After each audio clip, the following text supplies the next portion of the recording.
नमस्कार दोस्तों, स्वागत है आप सभी का MNGK GS पॉइंट में। दोस्तों, आज के इस वीडियो में हम करने वाले हैं ALP technician NTPC group D exam के लिए साइंस के सुपर सेट 2 को। दोस्तों, इससे पहले हम साइंस का एक वीडियो अपलोड कर दिए हैं ALP technician NTPC group D exam के लिए। दोस्तों, हम साइंस के सुपर सेट सीरीज को शुरू किए हैं, जिसमें आज हम सुपर सेट 2 को डिस्कस करने वाले हैं। साथियों, इस वीडियो में आपको उस प्रकार के प्रश्न मिलेंगे जो प्रश्न ALP और टेक्नीशियन NTPC एग्जाम में पूछे गए प्रश्न हैं।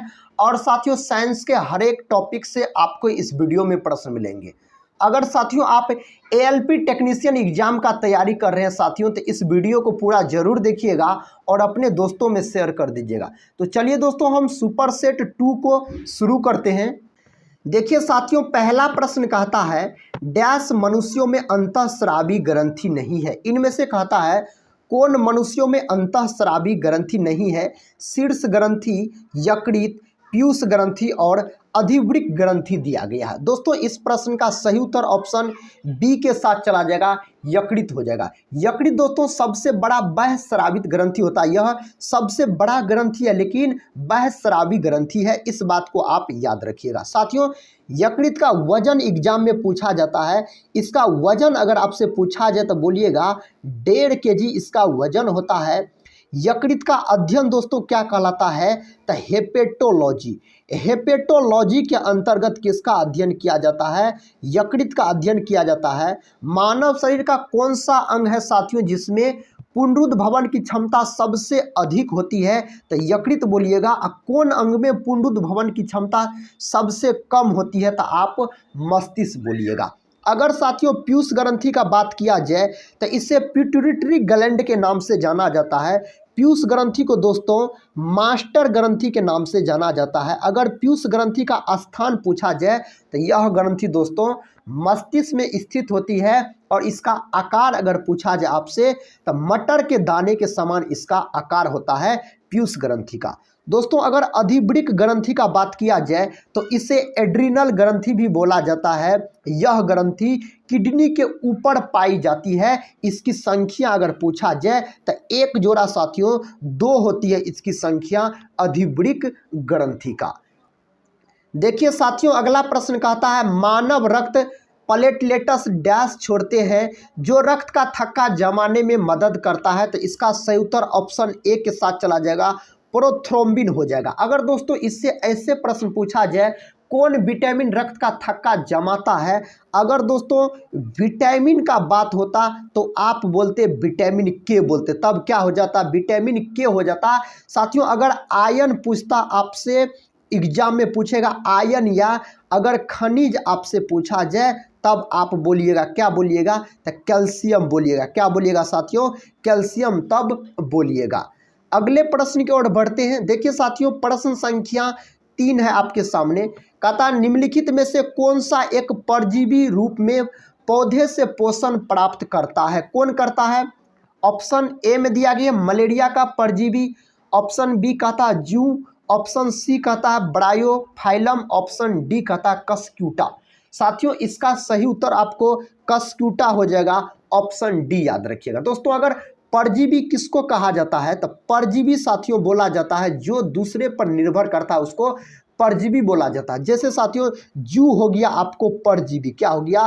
परजीवी हो गया आपको जू, याद रखिएगा। जंतु परजीवी है आपको कौन? तो जू। अगले प्रश्न की ओर बढ़ते हैं। अगला प्रश्न साथियों कहता है मानव शरीर में मौजूद निम्नलिखित में से किस कोशिका में माइटोकॉन्ड्रिया नहीं पाए जाते हैं? लाल रक्त कोशिका, यकृत कोशिका, मांसपेशी कोशिका, सफ़ेद रक्त कोशिका।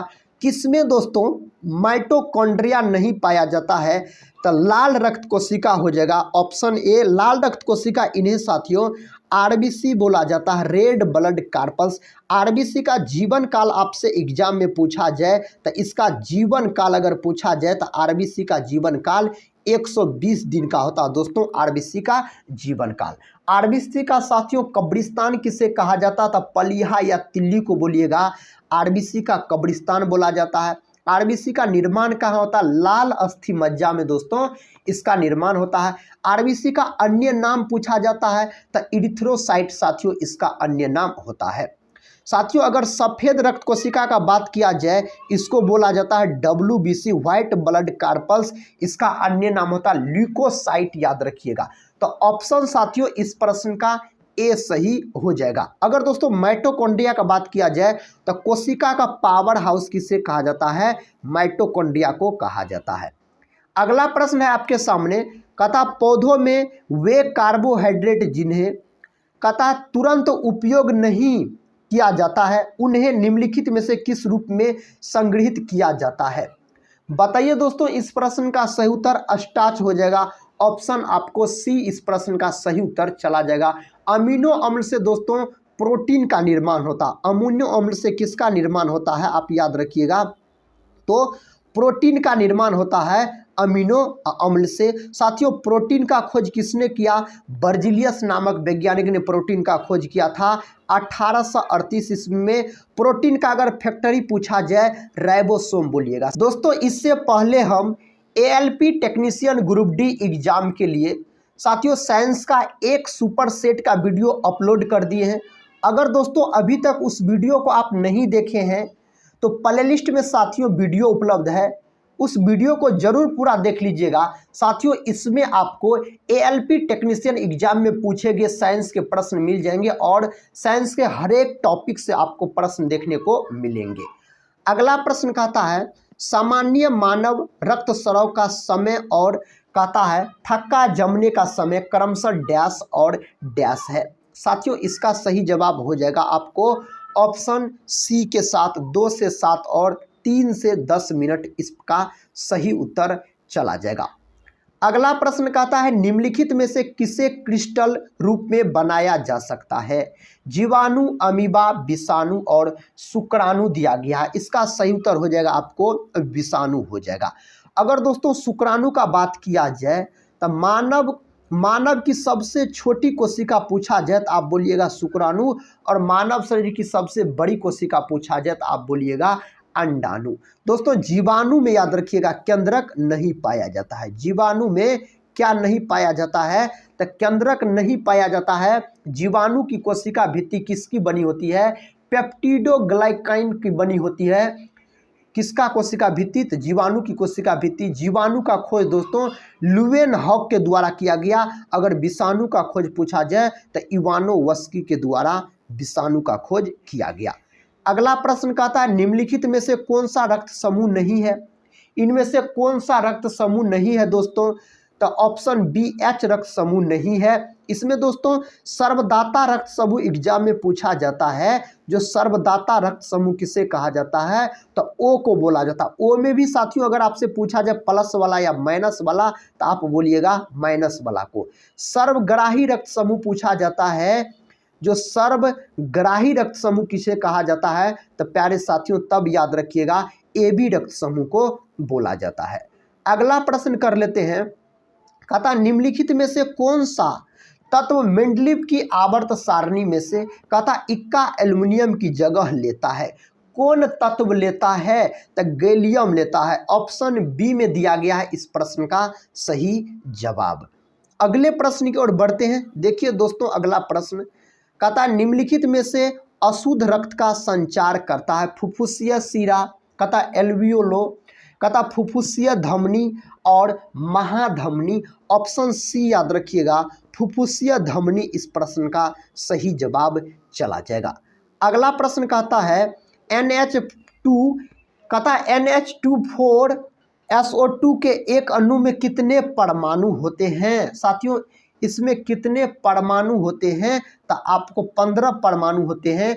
विकल्प बी के साथ इस प्रश्न का सही उत्तर लॉक कर लीजिएगा। अगले प्रश्न की ओर बढ़ते हैं। देखिए अगला प्रश्न कहता ऑक्सीजन में कार्बन को जलाने पर कहता कार्बन डाइऑक्साइड उत्पन्न होते हैं समय कौन सी अभिक्रिया घटित होती है? योगात्मक अभिक्रिया, प्रतिस्थापन अभिक्रिया, दहन अभिक्रिया और अपघटन अभिक्रिया। तो दहन अभिक्रिया दोस्तों इसका सही उत्तर हो जाएगा। अगर साथियों कार्बन डाइऑक्साइड गैस वायुमंडल में इसका प्रतिशत मात्रा पूछा जाए तो 0.03% पाया जाता है वायुमंडल में कार्बन डाइऑक्साइड गैस की प्रतिशत मात्रा, अगर आपसे पूछा जाए तो। अगले प्रश्न की ओर बढ़ते हैं।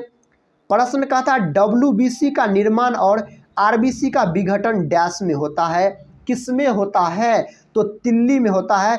तिल्लियों को दोस्तों पलिहा के नाम से भी जाना जाता है। RBC का कब्रिस्तान किसे कहा जाता है? तो पलिहा या तिल्ली को बोला जाता है RBC का कब्रिस्तान। अगर साथियों अग्नाशय का बात किया जाए तो अग्नाशय को याद रखिएगा मिश्रित ग्रंथि बोला जाता है। अब मानव शरीर की दूसरी सबसे बड़ी ग्रंथि अगर आपसे पूछा जाए तो आप बोलिएगा अग्नाशय हो जाएगा।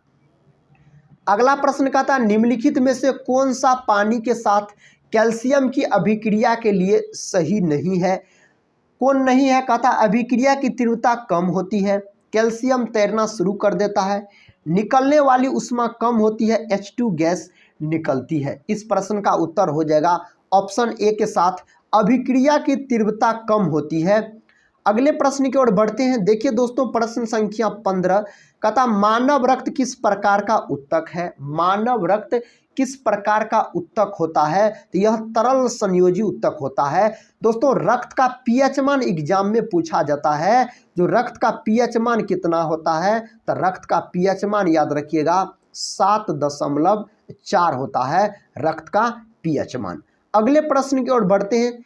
अगला प्रश्न कहता है लोहा जो कि गुणों में कोबाल्ट और निकेल जैसा होता है, तो इन तत्वों से बहुत दूर रखा गया है, यह किसकी कमियों में से एक था? साथियों आधुनिक आवर्त सारणी, कहता न्यूटलैंड्स का अष्टक नियम, कहता डॉबरिनर के त्रिक, मेंडलीव की आवर्त सारणी। इसका सही उत्तर ऑप्शन बी के साथ चला जाएगा, न्यूलैंड्स का अष्टक नियम साथियों इसका सही जवाब हो जाएगा। इस प्रश्न का सही उत्तर बताइए। प्रश्न कहता लगभग रक्त में लवण का प्रतिशत है। लगभग दोस्तों रक्त में लवण का प्रतिशत आपसे पूछा जा रहा है तो 0.8% लगभग हो जाएगा। अगला प्रश्न कर लेते हैं। प्रश्न संख्या 18 कहता है तेल के नमूने को कहता लंबे समय तक ताज़ा बनाए रखने के लिए निम्नलिखित में से कौन सी गैस प्रयुक्त की जाती है? कौन गैस प्रयुक्त किया जाता है? हीलियम तथा नाइट्रोजन गैस प्रयुक्त किया जाता है। दोस्तों अगर हीलियम का प्रतीक पूछा जाए तो He बोलिएगा और परमाणु क्रमांक 2 होता है। वायुमंडल में सबसे अधिक कौन गैस पाया जाता है? तो साथियों नाइट्रोजन गैस पाया जाता है। कितना प्रतिशत पाया जाता है? तो 78% पाया जाता है। देखिए नेक्स्ट क्वेश्चन कहता रक्त में ग्लूकोज का प्रतिशत है। दोस्तों ग्लूकोज का अनुसूत्र अगर पूछा जाए तो C6H12O6 बोलिएगा, यह आपको ग्लूकोज का अनुसूत्र होता है। दोस्तों रक्त में कहता ग्लूकोज का प्रतिशत बताने के लिए तो 0.1% हो जाएगा, ऑप्शन सी याद रखिएगा। अगले प्रश्न की ओर बढ़ते हैं। अगला प्रश्न कहता AC जनित्र को DC में परिवर्तित करने के लिए कहता विभक्त वलय दिक् परिवर्तक का उपयोग किया जाता है। कहता सर्पी वलयों एवं ब्रूसों का उपयोग किया जाता है। अधिक प्रबल चुंबकीय क्षेत्र का उपयोग किया जाता है। तार के आयताकार पास का उपयोग किया जाता है। इस प्रश्न का सही जवाब दोस्तों विकल्प ए के साथ चला जाएगा, विभक्त वलय दिक् परिवर्तक का उपयोग किया जाता है। अगला प्रश्न दोस्तों कहता सोते समय मानव शरीर में RBC की संख्या कम हो जाती है। 1%, 5%, 10% और 15%। सोते समय शरीर में RBC की संख्या कितना प्रतिशत कम हो जाता है? तो 5% कम हो जाता है। विकल्प बी इस प्रश्न का उत्तर हो जाएगा। कहता सामान्य तौर पर बैटरी की क्षमता डैश में लिखी जाती है। किस में लिखी जाती है? तो एम्पियर आवर में लिखी जाती है। विकल्प दोस्तों बी इस प्रश्न का उत्तर हो जाएगा। विद्युत धारा का अगर साथियों आपसे विद्युत धारा का SI मात्रक पूछा जाए तो विद्युत धारा का SI मात्रक होता है एम्पियर। एम्पियर को ए से सूचित किया जाता है। अगला क्वेश्चन देखिए। क्वेश्चन कहता है 4200 मीटर की ऊंचाई तक पहुंचने के बाद RBC की संख्या कितने प्रतिशत बढ़ जाती है? कितने प्रतिशत बढ़ जाती है? तो 30% बढ़ जाती है। नेक्स्ट क्वेश्चन कर लेते हैं। क्वेश्चन कहता 2 आयामों में गति में निरंतर त्वरण डैश पैटर्न का अनुसरण करता है? किसका दोस्तों अनुसरण करता है? तो यह करता है प्रक्षेप्य का। विकल्प ए में दिया गया है इस प्रश्न का उत्तर। अगले क्वेश्चन की ओर बढ़ते हैं। देखिए अगला क्वेश्चन कहता मानव शरीर में आरबीसी डब्ल्यूबीसी का अनुपात होता है। आरबीसी और डब्ल्यूबीसी का अनुपात कितना होता है साथियों? 600:1 होता है। विकल्प सी में दिया गया है इस प्रश्न का सही जवाब। नेक्स्ट क्वेश्चन का था एक संवाहक के तापक्रम कहता परिवर्तन के कारण इसमें विभव परिवर्तन होता है, इस परिघटना को क्या कहते हैं? जूल प्रभाव, सीबेक प्रभाव, पेल्टियर प्रभाव और थॉमसन प्रभाव क्या कहा जाता है? तब पेल्टियर प्रभाव बोला जाता है। विकल्प सी साथियों इसका उत्तर हो जाएगा। अगला प्रश्न देखिए दोस्तों, इस प्रश्न का उत्तर बताइए किस विकल्प के साथ लॉक हो जाएगा। प्रश्न का था रक्त में मौजूद एक थक्कारोधी जो रक्त वाहिकाओं में रक्त के सुचारू प्रवाह को सुनिश्चित करता है, उसको बोला जाता है हिस्टामिन, हिस्टोन, हेपरिन और हीमोग्लोबिन। क्या बोला जाता है? हेपरिन बोला जाता है, हिपेरिन। ऑप्शन याद रखिएगा सी। दोस्तों हीमोग्लोबिन में कौन धातु पाया जाता है? तो हीमोग्लोबिन में साथियों पाया जाता है आपको लोहा धातु पाया जाता है हीमोग्लोबिन में। क्लोरोफिल में दोस्तों कौन धातु पाया जाता है? तो मैग्नीशियम धातु पाया जाता है अगर क्लोरोफिल में आपसे पूछा जाए तो। कहता प्रतिरोधकता में कब परिवर्तन नहीं होता है? पदार्थ परिवर्तित होने पर, ताप परिवर्तित होने पर, प्रतिरोधक की आकृति में परिवर्तन होने पर, पदार्थ तथा ताप दोनों में परिवर्तन होने पर। इसका सही उत्तर हो जाएगा विकल्प सी के साथ प्रतिरोधक की आकृति में परिवर्तन होने पर। अगला प्रश्न कहता है रक्त में मौजूद एक प्रोटीन युक्त जो CO2 और O2 दोनों के साथ बंधने में अत्यधिक सक्षम है। साथियों इसका सही उत्तर बताइए। तो ग्लोबिन हो जाएगा। ऑप्शन बी इसका उत्तर हो जाएगा। अगला प्रश्न देखिए प्रश्न संख्या 30 कहता जब कोई पिंड मुक्त रूप से पृथ्वी की ओर गिरता है तो इसकी कुल ऊर्जा बढ़ती है, घटती है, अचर रहती है? पहले बढ़ती है और कहता है फिर घटती है। ऑप्शन सी हो जाएगा अचर रहती है। क्या होती है? अचर रहती है। नेक्स्ट क्वेश्चन दोस्तों और सुपर सेट 2 का अंतिम प्रश्न है। सुपर सेट 2 में साथियों टोटल आपको 31 महत्वपूर्ण प्रश्न थे। प्रश्न संख्या 31 कहता है कोशिकाएं व्यास की उभयलिंगी डिस्क होती है। साथियों इसका उत्तर हो जाएगा ऑप्शन सी के साथ 7 से 8 माइक्रोमीटर हो जाएगा। दोस्तों हम ALP technician group D NTPC exam के लिए सुपर सेट 2 को आज डिस्कस किए। तो साथियों इस वीडियो को यहीं पर हम समाप्त करते हैं और मिलते हैं नेक्स्ट सुपर सेट के साथ। तब तक के लिए जय हिंद, जय भारत।